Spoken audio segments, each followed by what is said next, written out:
સ્પર્ધાત્મક અને અન્ય પરીક્ષાર્થીઓ માટે ઉપયોગી એવા વિડીયોઝ આપની સામે પ્રસ્તુત છે. આપની ખાસ વિનંતી કે આ શૈક્ષણિક વિડીયોઝને લાઈક કરો, સબસ્ક્રાઇબ કરો અને શેર કરો, જેથી વધારે ને વધારે દર્શકો સુધી આ માહિતી પહોંચી શકે અને તેમના ઉજ્જવળ કારકિર્દીનું ઘડતર થઈ શકે અને તેમાં આપ નિમિત્ત બનો. આપણે અગાઉ અલંકાર ભાગ 1માં અલંકાર વિશેની સમજ મેળવી હતી અને એક અલંકારનો અભ્યાસ પણ કર્યો હતો. આજે હું તમારી સામે 5 પ્રશ્નો મૂકું છું. 1. સામાન્ય કે વ્યવહાર જગતમાં અલંકાર શબ્દનો અર્થ શું છે? 2. અલંકાર શબ્દ કઈ ભાષામાંથી ઉતરી આવ્યો છે? 3. અલંકારના મુખ્ય કેટલા પ્રકાર છે અને કયા કયા? 4. સાગરે ભાસતી ભવ્ય ભરતી આ કયો અલંકાર છે?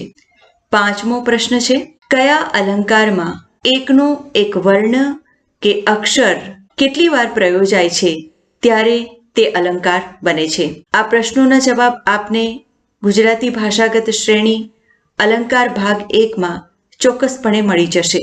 આજે આપણે ખૂબ જ મહત્વના બીજા અલંકારોનો અભ્યાસ કરવાના છીએ. શબ્દ અલંકાર વિશે આપણે અગાઉ વાત કરી હતી. એમાં એક અલંકારનો પણ આપણે અભ્યાસ કર્યો. શબ્દ અલંકારમાં જો 2 શબ્દ છે, શબ્દ વત્તા અલંકાર. એમાં જ એનો અર્થ પણ પ્રગટે છે. જે અલંકારમાં કેવળ શબ્દનું જ મહત્વ હોય, જે અલંકાર દ્વારા કેવળ શબ્દને જ ચમત્કૃતિપૂર્ણ અને આકર્ષક બતાવવામાં આવે ત્યારે શબ્દાલંકાર બને છે. શબ્દાલંકારમાં શબ્દાનુપ્રાસ કે યમક અલંકાર વિશે આપણે સૌથી પહેલા અભ્યાસ કરીએ. શબ્દાનુપ્રાસ અને યમક ને પર્યાયી માનવામાં આવે છે, સમાન માનવામાં આવે છે, પરંતુ શબ્દાનુપ્રાસ અને યમક અલંકાર વચ્ચે સૂક્ષ્મ ભેદ છે. સૌથી પહેલા જોઈએ શબ્દાનુપ્રાસ અલંકાર. પંક્તિ કે વાક્યમાં પ્રયોજાયેલા શબ્દોમાં એક સરખા ઉચ્ચાર થતા હોય ત્યારે શબ્દાનુપ્રાસ બને છે. એક સરખા ઉચ્ચાર થતા હોય પરંતુ એના અર્થ ભિન્ન હોય, જુદા હોય ત્યારે શબ્દાનુપ્રાસ અલંકાર બને છે. કોઈ પંક્તિ કે વાક્યમાં પ્રયોજાયેલો શબ્દ અથવા તો શબ્દખંડનો ઉચ્ચાર એક સરખો હોય, એટલે કે એક શબ્દ અથવા તો શબ્દખંડ બેવડાય અથવા તો પુનરુક્તિ પામે, પરંતુ એ શબ્દના અર્થ જુદા જુદા થતા હોય ત્યારે શબ્દાનુપ્રાસ અલંકાર બને છે. આપણે એક ઉદાહરણ જોઈએ. એકને જ જાચું એવી ટેક છેક રાખી એક. આ પંક્તિમાં આપણે જોઈએ તો ઉચ્ચારમાં સામ્યતા આપણે જોઈ શકીએ છીએ, સરખાપણું આપણે જોઈ શકીએ છીએ, પરંતુ પ્રત્યેક શબ્દનો અર્થ અહીં જુદો છે. બીજા આપણે ઉદાહરણો જોઈએ શબ્દાનુપ્રાસના. છે મતવાલી નથી નમાલી નવા લોહીની લાલી મન ગમયંતી બોલ દમયંતી નળે પાડ્યો સાદ હવે રંગ બની તંગ મચાવી જંગ પિયોજી ભંગ. જે બહુ જાણીતું આ ઉદાહરણ છે.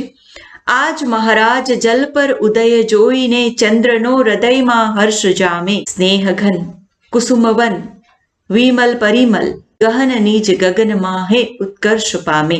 શબ્દાનુપ્રાસનું આ એક શ્રેષ્ઠ ઉદાહરણ આપણે જોયું. હવે આપણે જોઈએ યમક અલંકાર. જ્યારે એક જ શબ્દ કે પંક્તિમાં એક જ શબ્દ અથવા તો શબ્દ સમૂહ વારંવાર પ્રયોજાય ને દરેક પ્રયોગે એનો અર્થ જુદો થતો હોય ત્યારે યમક અલંકાર બને છે. અહીંયા એક નોંધવા જેવી બાબત છે કે ઘણીવાર પંક્તિમાં એક સ્થાને અક્ષર સમૂહ અર્થપૂર્ણ હોય, બીજે સ્થાને અક્ષર સમૂહ સ્વતંત્ર અર્થ ન પણ ધરાવે એવું બનતું હોય ત્યારે પણ યમક અલંકાર બને છે. યમક અલંકારના આપણે ઉદાહરણ જોઈએ. એમાં આપણે જોયું કે એક જ શબ્દ અથવા શબ્દ સમૂહ વારંવાર પ્રયોજાય, પરંતુ દરેક પ્રયોજન વેળા, દરેક પ્રયોગ વેળા એનો અર્થ જુદો થતો હોય. તો આપણે એક ઉદાહરણ જોઈએ. મારે ઉર્વશી એ દિવ્ય ઉર્વશી. જો એક જ શબ્દ છે ઉર્વશી, પણ બંને વચ્ચે થોડો ઉચ્ચારમાં અલગ છે. મારે ઉર્વશી એ દિવ્ય ઉર્વશી અપ્સરાની વાત છે. અહીં પ્રત્યેક શબ્દ પ્રયોજન વેળા એનો અર્થ જુદો થાય છે, તેથી યમક અલંકાર બને છે. બીજું ઉદાહરણ જોઈએ. દીવા નથી, દીવાનથી અંધારું ઘોર.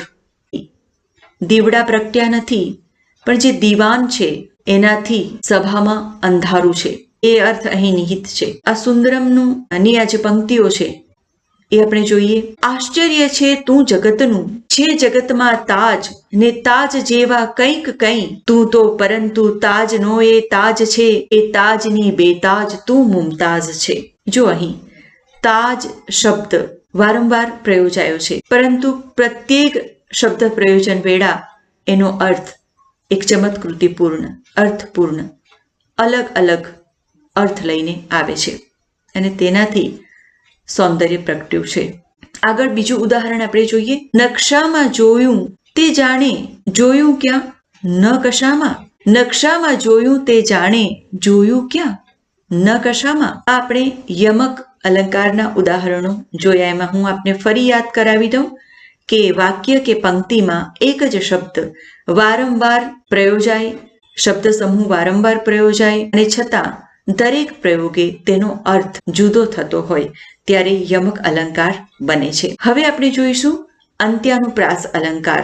જ્યારે પંક્તિને અંતે પ્રાસ મળે ત્યારે અંત્યાનુપ્રાસ અલંકાર બને છે. પૃથ્વીના પાલવમાં પોઢે, અંગે ફૂલની ચાદર ઓઢે. પોઢે અને ઓઢે અંતે પ્રાસ રચાયો છે એટલે અંત્યાનુપ્રાસ. મધુર શબ્દ વિહંગ બધા કરે, રસિકના હૃદયો રસથી ભરે. અહીં કરે અને ભરે અંત્યાનુપ્રાસ રચાયો છે.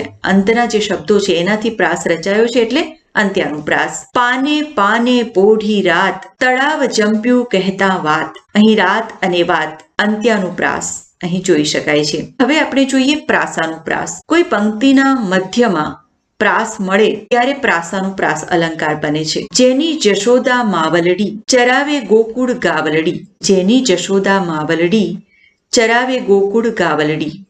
તો અહીં માવલડી મધ્યનો પ્રાસ છે એ અંત્યનો જે શબ્દ છે એની સાથે રચાયો છે, તેથી પ્રાસાનુપ્રાસ.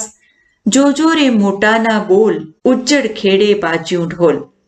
તો અહીં પણ મધ્યમાં પ્રાસ રચાયો છે અને અંત્યના પ્રાસ સાથે એનું જોડાણ છે, તેથી એ પ્રાસાનુપ્રાસ અલંકાર બને છે. હવે જોઈએ આપણે આંતરપ્રાસ.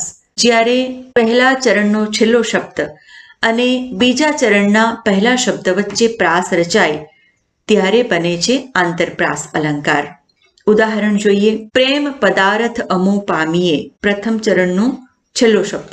વામીએ જન્મ મરણ જંજાળ, બીજા ચરણનો પહેલો શબ્દ વામીએ. પામીએ અને વામીએ એમાં આંતરપ્રાસ રચાય છે, તેથી આંતરપ્રાસ અલંકાર બને છે. પછીનું ઉદાહરણ આપણે જોઈએ. જાણી લે જગદીશ, શીશ સદગુરુને નામી. અહીં જગદીશ અને શીશ આંતરપ્રાસ રચાયો છે. આગળ ઉદાહરણ જોઈએ. ઘેર પધાર્યા હરિગુણ ગાતા, વાતા તાલને શંખ મૃદંગ. અહીં પણ ગાતા અને વાતા વચ્ચે આંતરપ્રાસ રચાયો છે. આપને ફરી યાદ કરાવી દઉં. આ માહિતીપૂર્ણ વિદ્યાકીય ક્ષેત્રે કારકિર્દી ઘડતર માટે ઉપયોગી એવા આ વિડીયોઝને લાઈક કરજો, શેર કરજો અને સબસ્ક્રાઇબ ચોક્કસ કરજો કે જેથી મહત્વપૂર્ણ વિડીયોઝના નોટિફિકેશન્સ આપના સુધી પહોંચી શકે અને વધારે ને વધારે દર્શકો, પરીક્ષાર્થીઓ આ ચેનલ જુએ તે માટે આપનો સહકાર આપશો.